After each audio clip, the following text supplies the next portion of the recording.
বর্তমান বাংলাদেশে যদি আমরা শতকরা হিসাব করি তাহলে 90% সরকারি কর্মকর্তারাই কিন্তু এই সকল কর্মকাণ্ডে জড়িত রয়েছে। 10% মানুষ ভালো, সেটা ভালো বলা যায় না। আর যদি আমভাবে আমরা প্রকাশ করি, যত চাকরিবিদ এবং যত শিক্ষাবিদ রয়েছে তার মধ্যে 50% ধরতে পারি, এবং সাধারণ মানুষের মধ্যে একেবারে 10% ধরতে পারি, যেগুলার গ্রাম অঞ্চল থেকে শুরু হয়েছে। তার মানে বোঝা যায় এটা তৃণমূল পর্যায়ে পৌঁছে গিয়েছে। প্রথমত যদি আমরা গ্রামের থেকে শুরু করি, গ্রামের একটি সালিশ দরবার বলেন এবং একটি সাক্ষী বলেন, কিছু টাকার বিনিময়ে সে সাক্ষী পরিবর্তন করে দেওয়া যায় এবং কিছু টাকার বিনিময়ে সে দরবার বিচার সেটা পরিবর্তন করে দেওয়া যায়। অর্থাৎ গ্রাম অঞ্চলেও কিন্তু সুদের হার বেড়েই চলছে। কোনো মানুষের সাহায্য সহযোগিতায় কেউ এগিয়ে আসে না, বরং সে সুদ ঘুষ এগুলোর মধ্যে চলে যাচ্ছে মানুষ। আর গ্রামে থেকে যদি একটু শহরে বিবেচনা করি, তাহলে চেয়ারম্যান, মেম্বার সহ সকল কিন্তু এই সকল ঘুষের বাণিজ্যই করে থাকেন এবং তারা সর্বদাই ঘুষ ছাড়া কথা বলেন না। তবে কিছু কিছু রয়েছে জনসেবার জন্য নিযুক্ত হয়ে থাকেন, জনসাধারণের জন্যই তারা কাজ করে থাকেন। এরপরে কিন্তু বর্তমানে আমরা দেখেছি যে উপজেলা পর্যায়ে, এমপি পর্যায়ে তারাও কিন্তু এরকমই অবস্থান গ্রহণ করেছেন। পরিশেষে যদি আমরা লক্ষ্য করি তাহলে স্পষ্টভাবে বুঝতে পারি যে সংসদীয় আসনের মধ্যে যারা রয়েছে তাদের মধ্যে থেকে অনেকেও কিন্তু এরকম কর্মকাণ্ডে লিপ্ত হচ্ছে। শুধু এরকম না, আরো অনেক জঘন্য কাজে লিপ্ত হয়ে তাদের সংসদীয় আসন হারাতে হচ্ছে। এমনকি বিদেশে টাকা পাচার নিয়ে যদি আমরা প্রথমে কথা বলতে চাই, তাহলে বলতে পারি বিদেশে টাকা পাচার করার পেছনে মূলত বড় বড় রাঘববোয়ালরা এবং কি ব্যবসায়ীরা এবং কি যাদের অঢেল সম্পদ রয়েছে বাংলাদেশে, তারাই চায় বিদেশে টাকা পাচার করে সেখানে যেন তারা স্থায়িত্ব হতে পারে। কিন্তু মূল বিষয় হলো, মূল টার্গেটটা হলো, যদি বিদেশে টাকা পাচার করা যায় তাহলে সেখানে বাড়ি গাড়ি করে স্থায়িত্ব লাভ করা। এদিকে বিদেশে সুমন ব্যতিক্রম করছেন। সে বিদেশে গ্রিন কার্ড পাওয়া সত্ত্বেও যুক্তরাষ্ট্রে সেই গ্রিন কার্ড ফিরিয়ে দিচ্ছেন বাংলাদেশের জন্য, বাংলাদেশে থাকার জন্য। কিন্তু তার ফ্যামিলিকে কি সে বাংলাদেশে এনে রাখতে পারবে? এই প্রশ্ন কিন্তু জনসাধারণ অনেকেই করে থাকে। আপনার কি একই প্রশ্ন আছে কিনা সেটা অবশ্যই জানিয়ে দেবেন। আমরা চাই না কোনো বিষয়ে মানুষের মন্তব্যে থাকুক, ইতিমধ্যে এগুলো নিয়ে আন্তর্জাতিক মহলে আলোচনা হচ্ছে।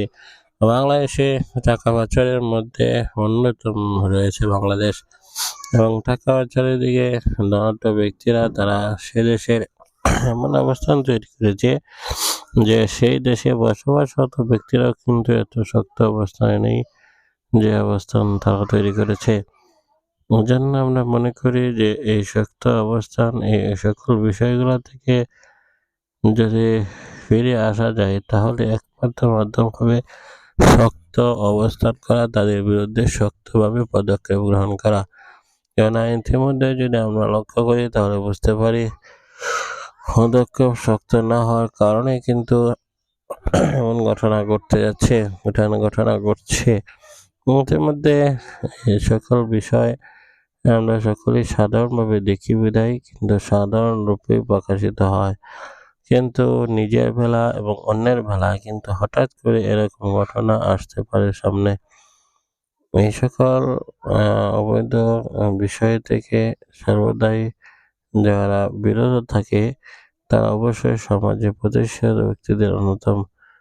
কিন্তু যারা পাচার এবং দুর্নীতি করে গরিব মানুষকে ঠকাতে চায় তারা অবশ্যই কোনো না কোনোদিন কঠিন বিপদের সম্মুখীন হবে, সেটাই স্বাভাবিক। এক্ষেত্রে এটার ভিন্নতা কিছু নেই। আমরা চাই যে যেভাবে প্রধানমন্ত্রী 15 বছর ক্ষমতায় আছেন এবং 15 বছরের মধ্যে তিনি একটি শক্ত অবস্থান তৈরি করে রেখেছেন এবং সুস্থতার অবস্থান তৈরি করেছেন, এজন্য চাওয়া অবশ্যই যেন সংসদের আসন থেকে প্রধানমন্ত্রীর যে বিষয়টা সামনে এসেছে সেটা যেন প্রকাশিত হয়। আমরা চাই আল্লাহ রাব্বুল আলামিনের কাছে দোয়া করি বাংলাদেশটা যেন সুন্দর থেকে সুন্দরময় সাজানো যেতে পারে এবং বাংলাদেশের অর্থনীতি ডেভেলপ হতে পারে এবং টাকা পাচার যেন বন্ধ হতে পারে। যতই করি না কেন, যতই আয় উন্নতি করি না কেন, দেশের জন্য যথেষ্ট করি না কেন, উন্নতি করার জন্য যত চেষ্টা করি না কেন, কিছু কিছু পাগলা অবস্থানরত বাহিনী রয়েছে যারা নিজেদের স্বার্থ ছাড়া বোঝে না।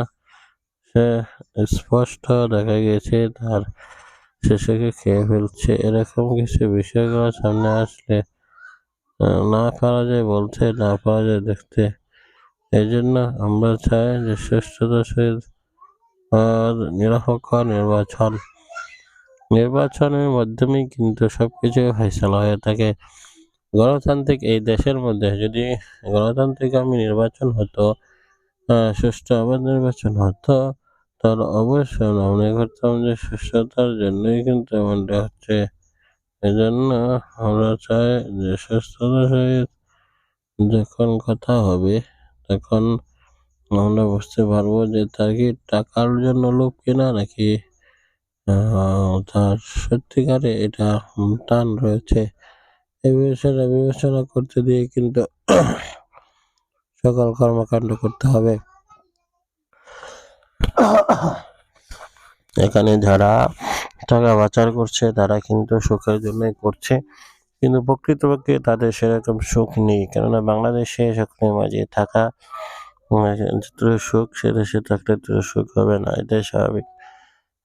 বাংলাদেশের মতো সেই দেশগুলোতে জনবান্ধব নেই, সামাজিকতা নেই। এই জন্যই বাংলাদেশ তাদের থেকে বেশিরভাগ মানুষ ভালোই, কিন্তু তবে কিছু খারাপের জন্য, কিছু কিছু খারাপ প্রকৃতির মানুষের জন্য সকালের বদনাম খাওয়া যাবে না এবং সকলকে ঢালাভাবে খারাপ বলা যাবে না, এটাই স্বাভাবিক।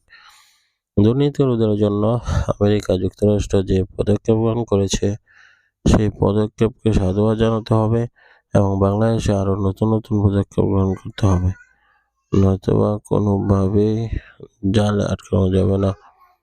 কেননা যে কোনো মুহূর্তে জাল ছেড়ে বেরিয়ে যেতে পারে এবং বর্তমান সময়ে আমরা যদি লক্ষ্য করি তাহলে 1% লক্ষ্য করতে পারি যে যুক্তরাষ্ট্র বাংলাদেশের ক্ষমতা নির্ধারণ করে দিবে এবং কয়েক % রয়েছে। আর যদি তারা বিষয়টা হলো এখানে টাকা পাচার রোধ করার জন্য সবচেয়ে গুরুত্বপূর্ণ ভূমিকা পালন করতে হবে সরকারের। সরকার যদি তাদেরকে মদদ দেয়, সাহায্য করে টাকা পাচারের ক্ষেত্রে, এটা কেউ রোধ করতে পারবে না। আর এই জন্য মূলে এটাকে শেষ করার জন্য সরকারের চেষ্টা যথেষ্ট। সরকার জিরো টলারেন্স নীতি যদি অনুসরণ করে তাহলে অবশ্যই এই টাকা পাচার রোধ বন্ধ হয়ে যাবে, কেউ সাহসও পাবে না।